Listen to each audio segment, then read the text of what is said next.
When she learns that Osman has stabbed her son Batur, Zeynep Hatun comes to the tent and pulls a dagger on Osman. Abi Gunduz stops his aunt. His brother Osman, who is the shepherd, sends him to the caged tent, puts him in chains, and takes away his compasses. When Dündar Bey came to the tent, he was very sad and angry to see his son lying wounded. Bamza confronts him and demands an explanation for giving Teoklus to the castle. His brother Gunduz also advises him. Then he tells her that she will be kept in a caged tent until Ertuğrul Bey arrives. The bandits bring Bala Hatun to their camp and tie her up. She escapes, but Bamza comes and kidnaps Osman.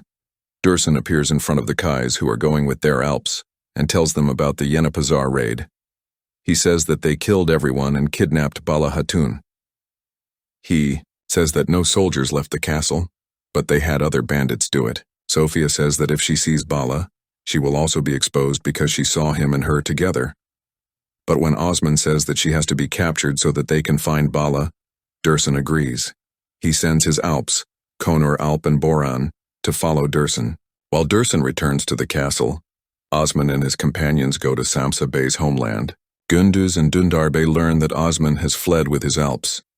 Alisar Bey interrogates and punishes the men responsible for guarding the market during the day. Dündar Bey and Gunduz Bey also come to the market. They talk to each other and think that Kalutsa Hisar and Kalanos will come out.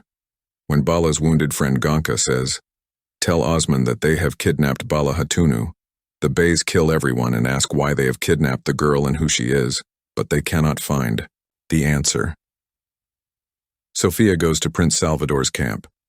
As soon as she sees him, she remembers that she was with Father Marcus disguised as a nun. The two stars realize that the priest in the church is Edibali's spy. Bala tries to escape again but fails. Bala's friend Gonca is taken to the Obaya. Zora Khatun treats and interrogates her.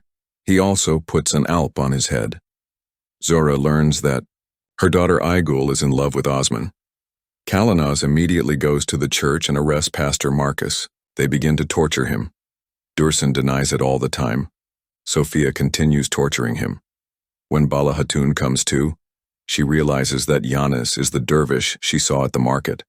The man tortures him with something to drink and tries to make him talk. However, both deny their identity and make no mention of the treasure. They confront Dursun and Bala as Osman had planned.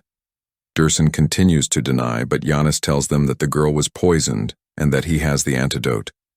When neither will speak, he tries to strangle her. When Dursun can't stand it anymore and says Bala Hatun, her identity is revealed. However, neither of them knows where the treasures are. Realizing this, Yanis first stabs Dursun and then stabs Bala Hatun. Edibali learns that the Yarans have been killed in the bazaar.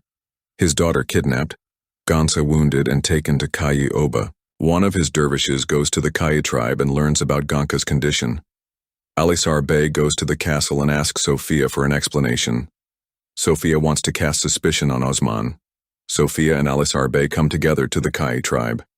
They say that they want to settle the matter without a bloody war. They want to confront Osman. When they heard that he had fled, they exchanged words. Osman follows Dursun with his Alps and finds their location. When they attack and break in, Osman panics when he sees the girl in that state. Yanis leaves a note for Osman. He writes that Bala has poison in her veins and that he will give him the antidote in exchange for the return of what was stolen. When Bala comes to him, they declare their love for each other. Osman realizes from the ceramic pot that the dervish in the market is Yanis. He immediately sends the two wounded to the Obaya.